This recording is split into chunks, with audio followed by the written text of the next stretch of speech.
Hey everyone, welcome back. This is Karen with Naturally with Karen, and I'm stopping by tonight with a live stream that is really important to me.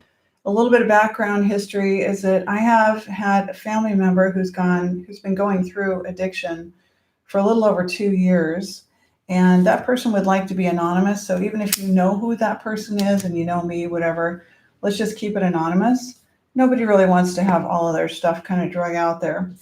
Now, when some people go through addiction, they go through a really mellow, it could be an opioid addiction, and it could be that they've been on a prolonged period of time following a surgery, which is a classic case, and that they've been taking, painkiller type medications. Got itch. And so now, they're out there on the streets trying to get their hands on Lortabs or Vicodins or Percocets or whatever in heck they can get. And this describes a great amount of our people. And it does because we have so much pain, and not just physical pain in our bodies, but we have so much mental and emotional pain. You call it anxiety and you call it depression, but it's physical, mental, and spiritual pain in addition to, all this other pain that we have. So in the last 2.5 years, I've had this really steep learning curve when it comes to the opioid crisis. I've talked to CD, which is chemical dependency people. I've spoken with nurses. I've spoken with dozens of doctors, female and male doctors. I've spoken with lots and lots of people that intake people for inpatient treatment. There's 28, 45, 60, 90-day treatment centers where you go and you live there as an inpatient person. These are typically covered even by medical assistants.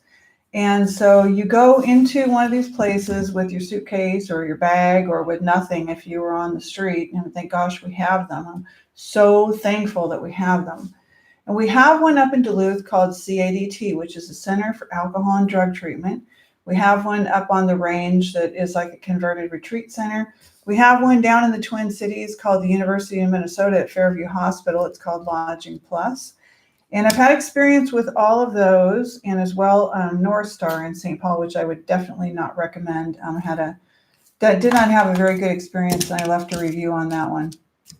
So I had a phone conversation because there are days when I feel like I'm literally just gritting my teeth because it's a day-to-day managing, making sure that the person's alive, that they're eating, that they've got clean clothing. I mean, because opioids, especially, we're familiar with heroin being out, or I wasn't, but I am now, out on the streets. And now a cheaper version of heroin that's an opioid is called fentanyl. If you haven't heard of it, I'm sure you probably have. I don't mean to be condescending in any way, but fentanyl and God knows what else could be mixed into whatever baggie that you get that you're going to either snort, smoke on tinfoil, typically aluminum tinfoil, which just increases the toxicity, or inject. And a lot of people get over their fear of needles and injection, intravenous use of drugs through going and giving plasma with the huge needles that they use at CSL Plasma. So it's really interesting when you start really sitting and looking at the whole dynamic of it, and you see the CSL Plasma, and you go right up the corner and you see the Lifehouse where the 18 to 24-year-olds are. You go up the street a little bit more and you see the Chum, and you go up the street and around the corner, you see the Damiano, and these are all services for people and a business. The CSL is a business, right? But they pay you a fraction of what your life essence is really worth. So if you're watching this and you're someone who's really new on the path of addiction, please don't sell your life essence. I know there's a lot of, you're a do-gooder for doing all this kind of a thing, but that's your life essence. If it was meant to come out, you would have had a port on your body so that you could, take it in and out and sell it if you needed to. But, money's not natural, and neither is giving your plasma. So if you're in a weakened state, which if you've developed an addiction, it means that your body and your brain have come into a place of degeneration. They're losing energy. So here's what I want you to get out of this live stream. I had a conversation with a male nurse who's very respected and very intelligent and very kind And I really appreciate him a great deal, and he'll be anonymous because I didn't secure permission for this. On Wednesday, today is Friday, July the 19th, 2019. You can be watching this video anytime. Hopefully it'll still be current for a long time. So I got on the phone and I said, hey, look, is there anything that I might have overlooked in this 2.5-year journey? I understand that if we keep going and going and going, we have to look at, with overdosing and hospital visits and everything, we have to look at civil commitment. I get that, right? And that was looked at, and it was not approved this year. And no one, no matter, even if you hated someone, would you ever want to go the civil commitment route in your own mind, because you're thinking, I don't want to do that. I want to do it ourselves to the degree possible. This is taking such a toll that there are people that I've met out there that have had full-blown nervous breakdowns, mothers. People have been found out in the street, run over. They've been robbed repeatedly. They've ended up with TBIs, traumatic brain injuries. And here's what's going on. So I give them a call on the phone. I pull over so that I'm not driving my car. I know that it's probably I'm going to try to want, 10 minutes at least on the phone.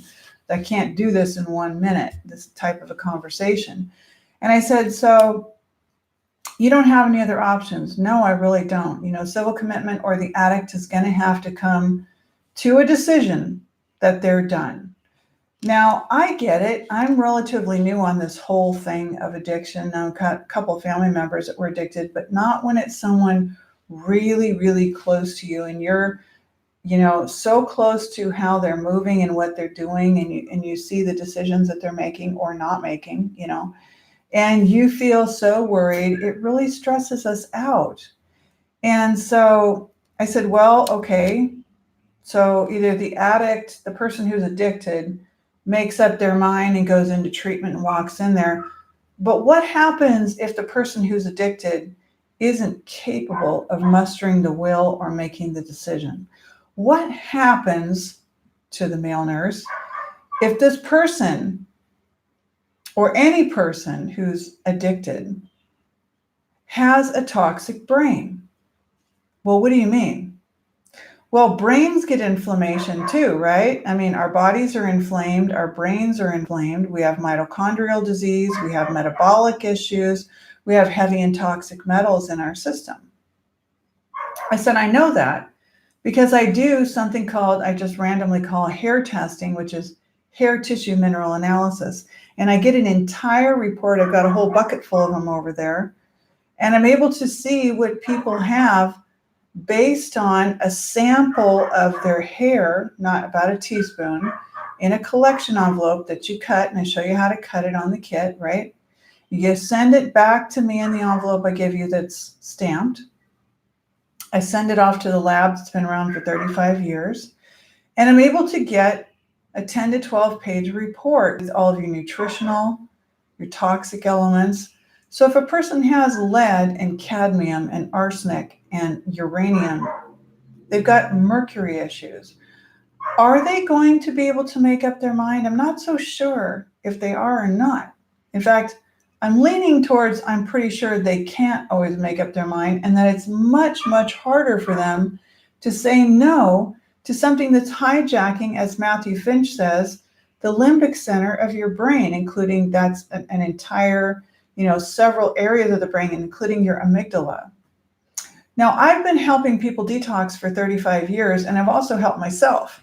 So during this whole process of addiction, when I ate something that I know darn good and well I shouldn't have eaten, I go get a donut or I go get a warm pretzel at the store because it's 11 o'clock at night, and I'm thinking I could have been home over an hour and a half ago and being comfortable, but now I'm out here and I'm getting a little bit of resentfulness that, I'm out here helping you with your addiction, although you're not saying that to the person. You run into the convenience store that you're waiting and waiting and waiting for the person, if you're waiting to pick someone up or whatever. And eventually, you kind of break down and you have unstable energy and you make a choice. And you might get that $2 and something pretzel at Quick Trip like I've done many times. So then when I come home, the way that I know that I'm suffering from inflammation is the next rise, the next morning. I've got this crusty, sleepy eyes in the corners of my eyes. I've got more of the bags, under my eyes. I start putting on more weight gain, central obesity around my stomach, my hips, and my backside. Okay.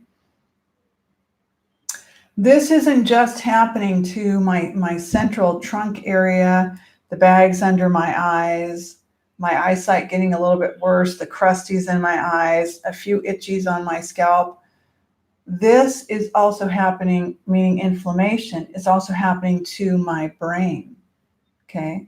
Your brain is also suffering from inflammation. So let's just say that I know that this particular person who's addicted for many, many years, at least since the age of 7, has been eating a lot of wheat and cheese and pasta and Subway sandwiches, with no disrespect to any business. But it's a big difference between eating a nice whole foods diet and eating processed prepared foods all the time. So you could stop at Subway and enjoy it once a week or whatever you want to do, but what if you're living on that, right? And then what if, because of what your mother had inside of her, because we hair tested her and she had lots and lots of those silver fillings all in her mouth, the amalgam fillings, right? And that went through the maternal cord blood into the first child that she had, right? Takes a hell of a toxic load from her. So now when that child starts reaching puberty, this is what I have figured out on my own, is the hormones start to activate and turn this individual from a child into an adult. And how do we do that? By ripening our fruit, by developing our sexual organs, by shooting up taller. It takes a lot of energy to go through puberty, to grow and to, mature your sexual and your glands and all the organs in your body, right? You're always in a process of renewal. You're always seeking to maintain a state of homeostasis, of normality for yourself, blood pressure, body temperature, dexterity, everything, right? So I'm explaining to this male nurse, we're not taking into account brain inflammation, and I'm doing it in the most nice, kind, and gentle way, even though I'm feeling a lot of pressure on a day-to-day life or death situation, right? If someone is using opioids and it's pretty severe, you want to be on top of it and make sure that you didn't make any mistakes, because of the fentanyl and everything else out there. People overdose and they die all the time. You can't, look at the news, or meaning, your phone, and there's these news articles or such that you don't see those. I'm sure that you see those, right? You look at Philadelphia right now. Philadelphia right now is going through horrible issues in more poverty-stricken areas with more toxic pollution. So as I'm speaking with the nurse, I say brain inflammation. What if they can't really make up their mind? So we're waiting and waiting for them to make up their mind, and they die in the process, okay? So I said brain inflammation. So here's what I would do if I had my center, and I would like to have a center to help people reverse disease. I've got a YouTube video on it called, my dream about the center. And for many, many years, I wanted to have a center where I could put my 35 years of expertise to work. I'd like to get into a motorhome first for the first year and get out there and meet and greet people and talk about what I do and show what I do, and find the angel investors that want a return on investment, or they want to donate, whatever it is. Find someone who'd like to help me do some retreats, because I've got some very honest, long-term, hard-earned medicine in the trenches with people. I've detoxed people. I've helped them with myself and their doctors to transition off medications. And I've got a heck of a background in a very humble way. So I said, so what I would do is, let's just say that you're getting thousands of dollars for a 28-day residential inpatient treatment. Many of them are $40,000 for a month that people are paying to go to these. So instead of just talking people and talking and talking and talking at them and telling them how they should cope and what they should do, and they go in there and they've got their peanut butter and jelly and their chicken and their hamburger for dinner and all their stuff, the first thing I would do would be to get a hair sample to take down the basic information of that individual. Where they come from, where have they lived, what's going on in their lives, what kind of condition are they in, what's their weight, what's some of their vital signs. I'm going to get a hair sample off so that within 2 weeks I get a report back. So I've got 2 more weeks at least of a 30-day situation to go through that report, so that person can start detoxing some of those issues out if that's a problem for them. They can balance some of those nutritional elements so they can think again. If they can think again, if they can emote, if they can intuit, they're less likely to be able to go out and relapse again, meaning to go out and use again or even use something different, okay? So as I'm speaking, the male nurse said, well, is this evidence-based? And this is where you just want to go, okay? Like, if you've been doing this for 35 years, is it or is it not evidence-based with what I've just told you about me eating the wheat, right? Or if I was to eat a piece of cake and all of a sudden I can feel my calves and my whole body swelling up from 35 years of predominantly being on a plant-based diet. I have worked with hundreds and hundreds of clients, detoxifying them. Not everyone's the same. It's not like, here's my little kit, and you take my little kit home and you do it. Everyone is different. So when you come to the Center for Reversing Disease, or you come to the center to detoxify yourself because you've been struggling with addiction, the goal is to heal the whole person, to keep you safe, to stabilize your energy, to find the root, and to help you to the best degree possible to make sure that you're not going to relapse, so that you can go out and live a healthy, strong, successful life. But I'm not finding that for my family member. And since I am a healer, a guide, a shaman, a medicine woman, I'm feeling pretty darn, what's the word I want to use, Karen? Frustrated. I'm feeling pretty frustrated that we're still talking the same old traditional stuff. Well, the addict's going to have to come around to making a decision that they're ready to quit, and they're just going to have to go into detox and call it that, right? Well, now everybody's different. So in the case of one young man who's 23, I just got his hair test back in the last week. He's had struggle after struggle after struggle. We're going to do a video together and upload it to YouTube with alcohol addiction, Xanax, benzos, and all kinds of things. And it's really cost him in really large ways. Self-harm, loss of opportunities, loss of a great job. Thankfully he made it through college and got his degree, but it was really, really hard for him.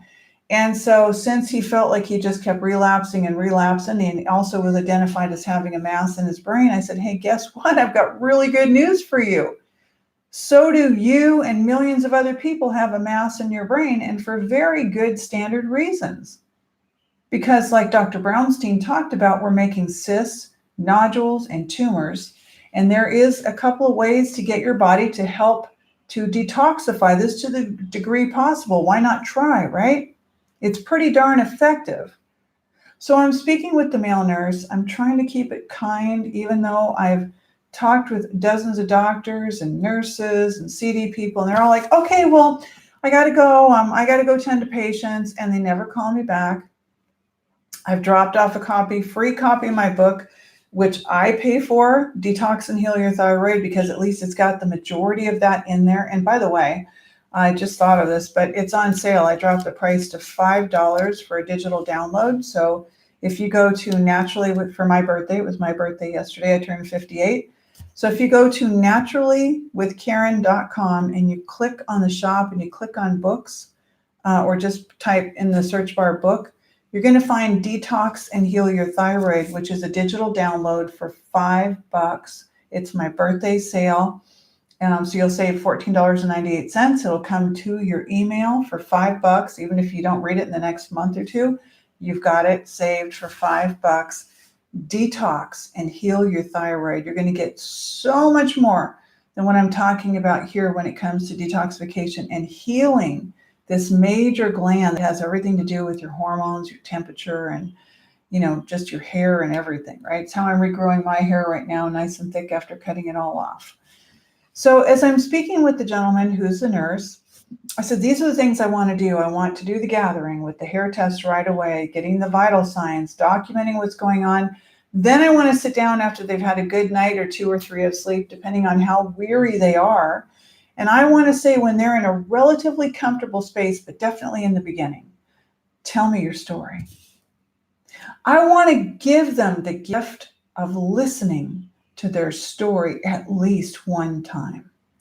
I want them to be able to get up and do some yoga. Like, I know that there's a recovery yoga that has started in the Twin Cities area that I've heard about, that I'm just so excited about, because nothing better than releasing tension out of your muscles and circulating that cerebral spinal fluid up to the brain in that cat-cow pose, pyramid pose. You might be familiar with it as downward dog. I'm also a certified yoga instructor, African yoga instructor, and I incorporate it in my medicine. So as I'm working with clients through the screen. So in the next breath, the nurse who I'm pulled over talking with on the speakerphone, I don't like to put it up to my head, he says, well, he said, really great hearing from you. I got to get back to my patients. I go, okay, so there we go. There's the typical brush off. Once again, it wasn't evidence-based, although it's more evidence-based than anything I've ever seen in my life. We are sending folks with opioid addiction out of treatment centers that range from the bottom of the barrel is $2,000 to $3,000, but typically around $40,000. With $40,000, I would hear their story. I would get their hair test. I would get them on good nutrition. I would have them in the kitchen learning how to make it and cooperatively taking part in the food preparation. So they got very comfortable and they knew how to do it when they left. They'd have the experience for at least 28 days of knowing, and we would be sending out people out into the world that had such a high degree of being able to defend themselves against reusing and relapsing. Does that make sense to you? Because it makes all the sense in the world to me. I care about people. My name is Karen. I care about people. I've cared about people my whole life. I have seen the matrix. I have had phenomenal deep level intuitive abilities my entire life because I started as a little baby. And I know that if our people were able to really understand what I'm saying, and you were able to see a center juxtapose another center where you come in and you've got a wheat roll with a thin coating of egg salad sandwich on a plate, you're eating chips and Mountain Dews and, crappy orange juice and stuff like that. The difference is day and night. You want to nourish that brain and bring down the inflammation, so you bring up the will to live, to talk about their pain without psychoanalyzing their pain. It's what I do for my clients through the screen. Please tell me your story. And you know what? I am so looking forward to their story, because each person's story is unique to them. Each person's story I learn from, I share with, I care about, I'm jotting it down as I'm listening to it. I'm thinking about, I know how I'm going to help this person, and I jot a little idea on the side. Okay. So please understand my frustration, whether we're in the ER and there's been an overdose and now the person's fine, but the heart is racing, and it's called tachycardia. And for tachycardia, for an opioid abuse disorder, an OAD, the doctors are giving Ativan, which is lorazepam, okay, to slow down the heart and calm the person down. And when I talk about these things, people do not want to hear it. But there needs to be room for something more than just one way of doing things.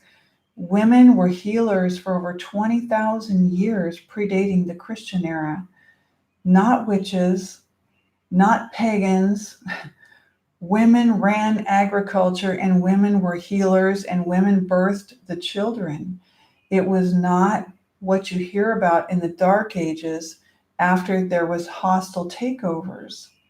So I'm here to share with you that I legitimately believe that we have so many more options than what we're currently exercising, what we're currently thinking, what a lot of you may know, because at one point I didn't know these things and I sought and sought and sought them out. And you'll seek them out even more when it's your family, when it's you, when it's your canine companion, your dog, right?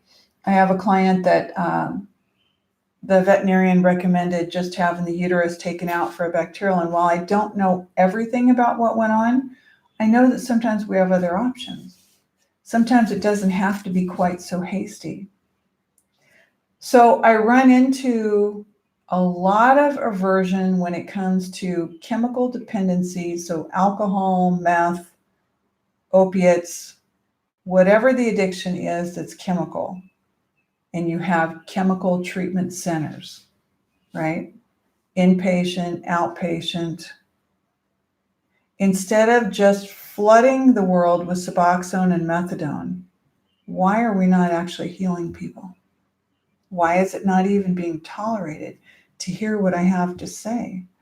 I mean, it doesn't matter if I'm talking to the doctor at Duluth Family Medicine or the doctor at Essentia or the doctor at St. Luke's or the nurse at the CADT or the people at North Star or the people at University of Minnesota Fairview, which were the most open of any.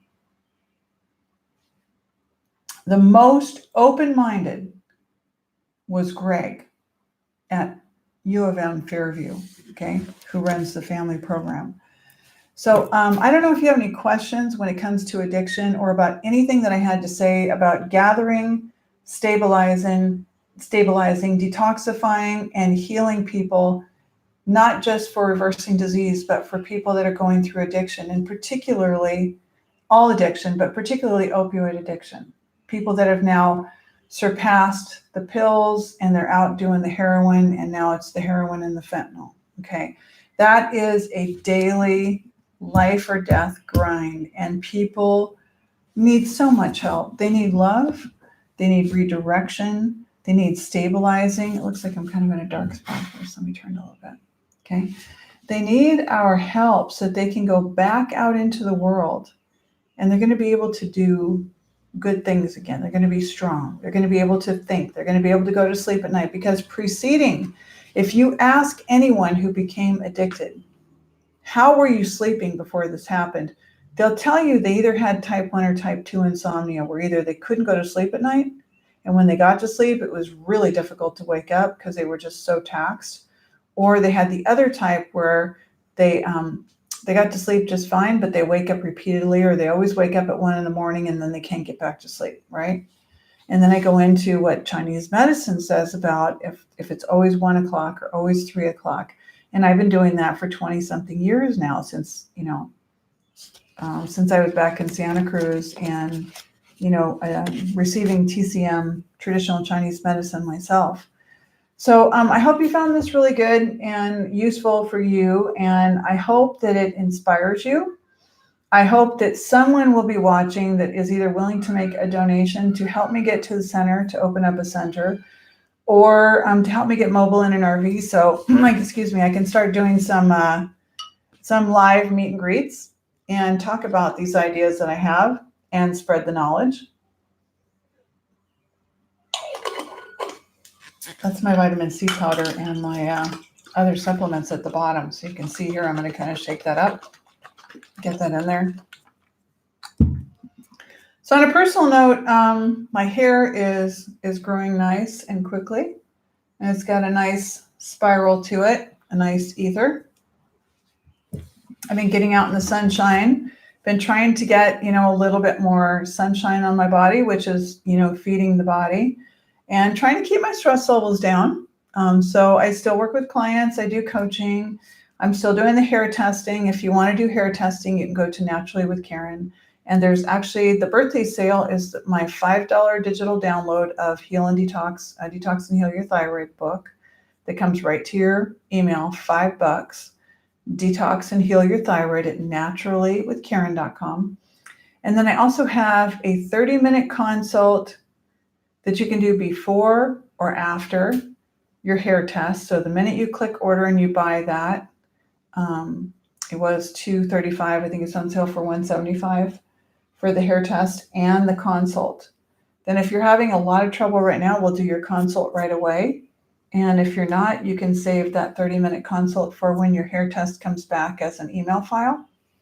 And we'll go over that together, bit by bit, so you feel really comfortable. And I'll give you my recommendations on that. So I think that's about it for now. And I'm hoping to be back. I'm hoping to be back once a day. Things have gotten a little more stable. Different times of the day. So maybe sometimes you'll be on live when I'm here too. So addiction, our medical needs, our veterinary needs, our life, our sustainability. These are all things that I speak about on my YouTube channel. And your subscription, getting me up to 1,000 subscribers, is going to help me to be able to take my phone outside like I used to be able to do. You'll see some of my older ones. YouTube has changed the rules to now you have to have 1,000 subscribers to be able to get on your phone and be outside where it's nice and pretty. So now I got to stand in the house. And my good friend Kim at Pure Luminosity, if you subscribe to her, Pure Luminosity, she needs 100 people to even be able to live stream at all. So the rules are changing, and I would like to be back here through the phone where I can be outside, because I'll be on the road here a little bit more often. So thank you, and you guys have a wonderful evening. Thank you for joining me.